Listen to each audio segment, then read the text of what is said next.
Hello everyone, welcome to my YouTube channel. आज हम discuss कर रहे हैं क्वांटम मैकेनिक्स का लेक्चर 10। तो हाइजेनबर्ग अनसर्टेनिटी हम डिस्कस करने जा रहे हैं। तो उसमें क्या है कि साइमल्टेनियसली हम पोजीशन, ठीक है, and momentum of a particle हम इकट्ठे ऑब्जर्व नहीं कर सकते। अगर डेल्टा एक्स एक्यूरेसी से हम डिटर्मिन करेंगे तो डेल्टा पी इनफाइनाइट हो जाएगा और इनका product delta x delta P, इसको हम लिखेंगे इसके इक्वल।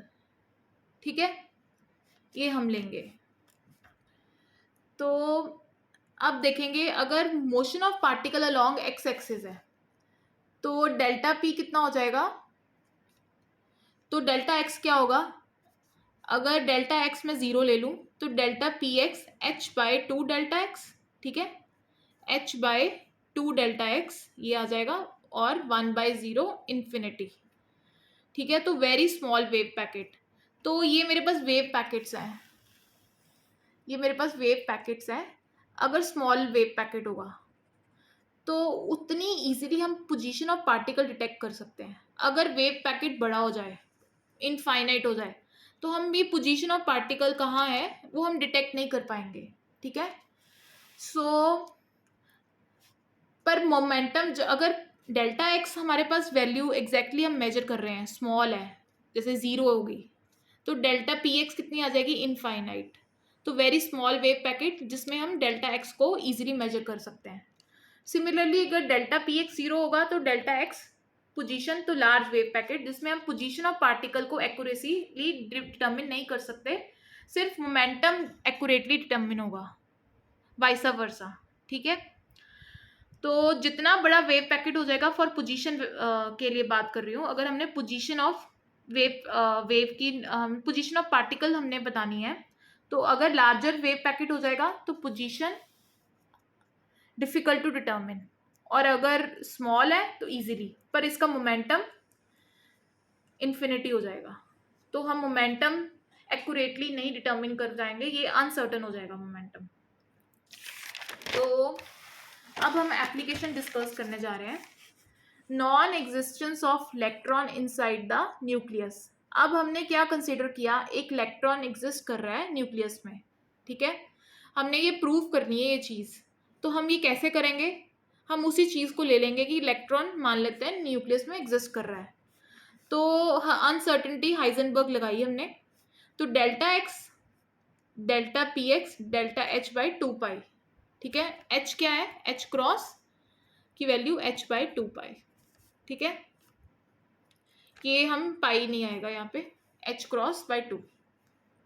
ठीक है, अब मैंने डेल्टा एक्स को ले लिया आर के बराबर और आर को लिख दिया डेल्टा आर, पी को मैंने ले लिया डेल्टा पी, ठीक है, और delta R into delta P H cross by two.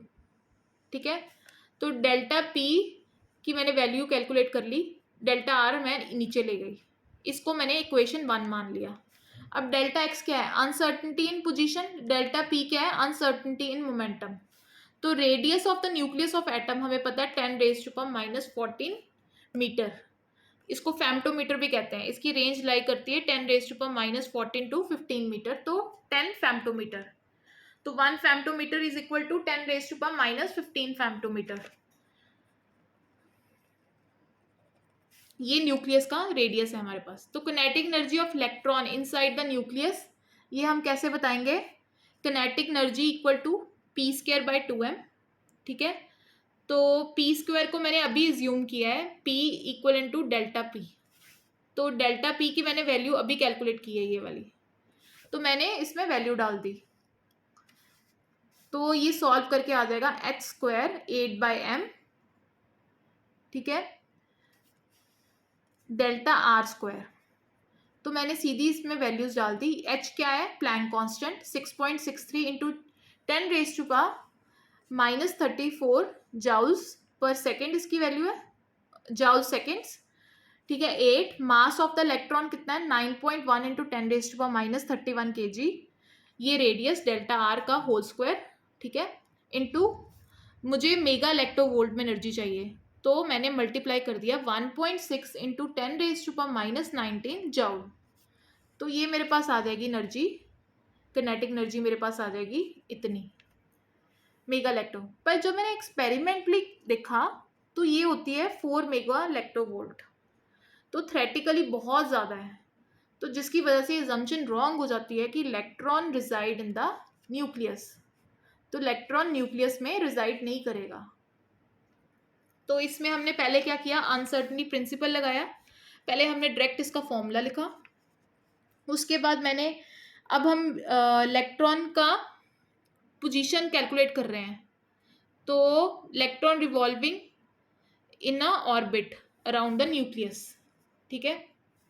तो हमने x को ले लिया r, हमने पोजीशन बतानी है। जैसे इलेक्ट्रॉन यहाँ पे है तो कुछ r डिस्टेंस पे होगा, तो सर्कुलर ऑर्बिट है तो हमने r ले लिया, सर्कुलर ऑर्बिट है तो हमने r ले लिया x की जगह पे।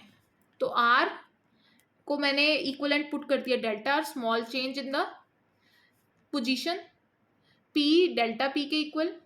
फिर मैंने किनेटिक एनर्जी निकाली, kinetic energy inside the nucleus p²/2m। तो p को मैंने लिख दिया डेल्टा p का होल स्क्वायर बाय 2m।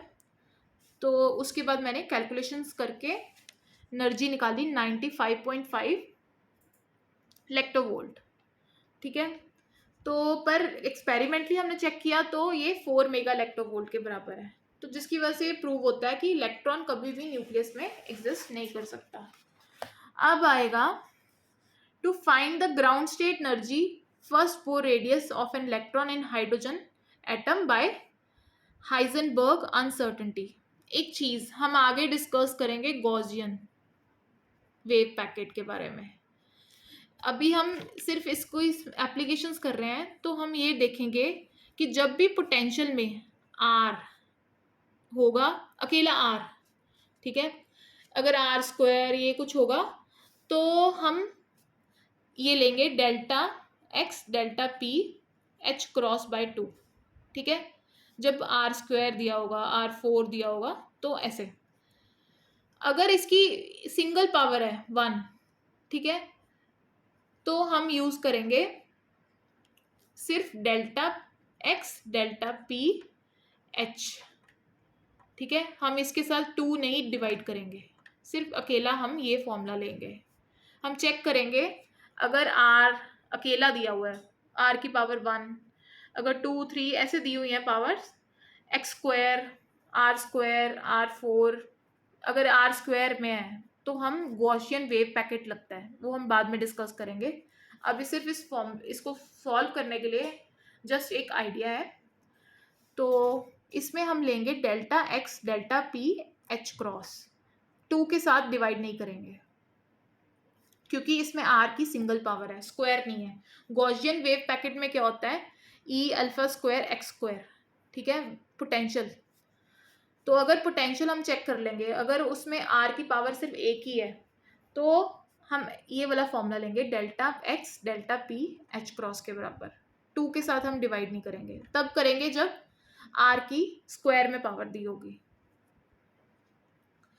तो एनर्जी ऑफ हाइड्रोजन एटम निकालेंगे हम। एनर्जी, टोटल एनर्जी क्या है, हाँ ये देखो, अब क्या है, इलेक्ट्रॉन रिवॉल्व कर रहा है न्यूक्लियस के अराउंड, तो कूलम इंट्रैक्शन लगेगी इसके ऊपर, न्यूक्लियस इसके ऊपर एक फोर्स लगाएगा, तो जिसकी वजह से पोटेंशियल प्रोड्यूस होगी। तो पोटेंशियल का फॉर्मूला ये है 1/4 एप्सिलॉन नॉट ZE²/r, ठीक है। तो टोटल एनर्जी क्या होगी, kinetic energy plus potential energy, value put कर देंगे हम p²/2m, और पोटेंशियल का हमने ये पुट कर दिया। अब वैसे ही हमने न्यूक्लियस, इलेक्ट्रॉन क्या कर रहा है, r के डिस्टेंस पे मूव कर रहा है, तो पोजीशन ऑफ r इलेक्ट्रॉन हम r के टर्म्स में ही निकलेगी। तो इसलिए मैंने x को ज्यूम कर लिया, r के इक्वल, और r को मैंने ले लिया small change in r, uncertainty in r और अनसर्टेनिटी इन पोजीशन मोमेंटम।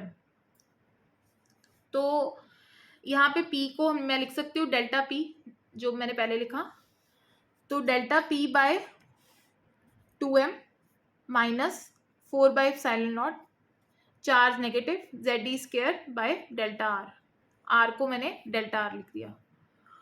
तो delta R delta P H cross के बराबर है, तो पी की वैल्यू मैंने निकाल ली, डेल्टा पी इक्वल टू इसके नीचे ले आए तो डेल्टा आर। ठीक है, तो टोटल एनर्जी हमने मिनिमम एनर्जी निकालनी है, तो मैं इस टर्म को डिफ्रेंशिएट कर दूंगी विद रिस्पेक्ट टू आर, और मिनिमम एनर्जी हम निकालते थे इक्वल टू 0 पुट करके डिफ्रेंशिएशन को, ये +2 में हम करते थे चेक। तो डिफ्रेंशिएशन की आर डेल्टा आर क्या हो जाएगा, माइनस ऊपर ले जाएंगे। ठीक है, तो यहाँ पे हो जाएगा -2 -1, ये अगर नीचे ले गए तो 3 पावर आ जाएगी, तो ये एक जो पावर है 2 वो इधर आ जाएगी, तो 2 आपस में कैंसिल हो जाएंगे। सिंपल डिफ्रेंशिएशन है। तो सिमिलरली मैंने इसके लिए भी किया, ये आर के लिए भी, तो यहाँ पे आ जाएगा r²। ठीक है, तो यहाँ पे माइनस साइन एलिमिनेट हो जाएंगे यहाँ पे, तो यहाँ पे हो जाएगा ZE² 4ε0 डेल्टा r², ये भी प्लस हो जाएगा, ये आप कैलकुलेट करके देख लेना, तो ये वैल्यू बन जाएगी 4ε0 h² m ZE², हमारे पास डेल्टा आर की वैल्यू आ जाएगी।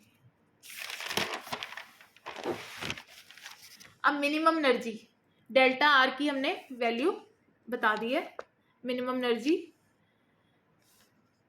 E² डेल्टा आर, जिसमें डेल्टा आर हमारे पास गिवन है इतना, जो अभी हमने कैलकुलेट किया है, ग्रेटर देन 0।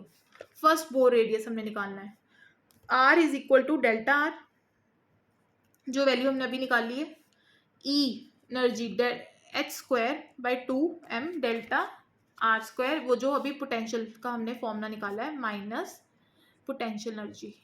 ठीक है, माइनस क्यों, इलेक्ट्रॉन पे नेगेटिव चार्ज है, तो इसमें हमने डेल्टा आर की वैल्यू पुट कर देनी है, जो अभी हम यहाँ से कैलकुलेट करके आए हैं, ये वैल्यू। ठीक है, तो इस फॉर्मूले में जो अभी हमने कैलकुलेट किया है, इसमें ये वाली वैल्यूज पुट कर देनी है, ये वाले फॉर्मूले में, इसको ए मान लिया। ठीक है, तो इसमें मैंने वैल्यूज पुट कर दी। तो जब मैंने वैल्यूज पुट की, तो जब हम सॉल्व करेंगे तो ये क्या होगा, h² h4 बन जाएगा। ठीक है, यहाँ से h² और h² कट गया, नीचे मेरे पास बच गया h², 4πε0 का होल स्क्वायर, m एक ये वाला कट गया, m² था, तो ये एक m ऊपर चल जाएगा। ठीक है, तो यहाँ पे बन जाएगा ½ -1, तो ये मेरे पास आंसर आ जाएगा। ठीक है, तो ये आज हमने दो चीज़ें डिस्कस की, एक तो अनसर्टेनिटी और उसकी दो एप्लीकेशंस। ठीक है, कि इलेक्ट्रॉन डिजाइड इन द न्यूक्लियस हो सकता है पॉसिबल कि नहीं। ठीक है, और बोर रेडियस कैलकुलेट किया है with the Heisenberg uncertainty. So this is all about the today lecture. अगर आपको इसमें कुछ प्रॉब्लम आ रही है तो please write in the comment box section. Thank you.